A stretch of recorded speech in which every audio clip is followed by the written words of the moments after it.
Итак, всем привет.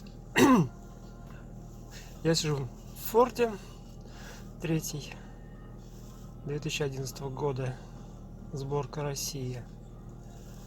В общем, у меня появилась проблема с рейкой, с рулевой рейкой. Стал сначала шуршать подшипник при повороте руля, ширк-ширк. Ну, после консультаций оказалось, что это все-таки без замены подшипника как-то проблема не решится. Вот в салонах СТО отказываются разбирать, собирать, то есть только замена. Замена, цена космическая. От 30 штук. И то гарантия там, по-моему, максимум полгода.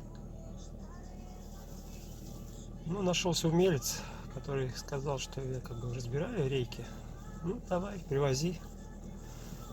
Ну, для того, чтобы разобрать, снять рейку, пришлось арендовать гараж. Ну, зима, сами понимаете, не жарко.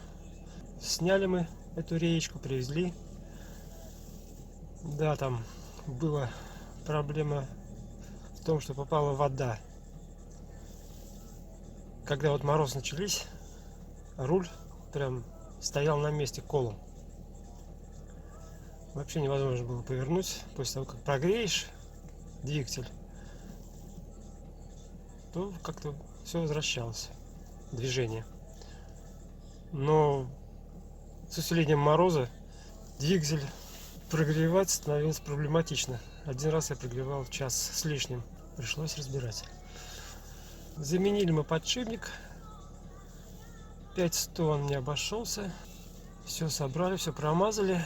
Поставили капролоновые втулочки по краям. Ну, как бы все работает, но появилась проблема. Вот, смотрите. Кручу в одну сторону, другую поворачиваю, начинается скрежет какой-то. Вот даже до конца руль сейчас приходится протягивать с большим трудом. Вот, до конца прикрутил, поворачиваю. Видите, какой удар.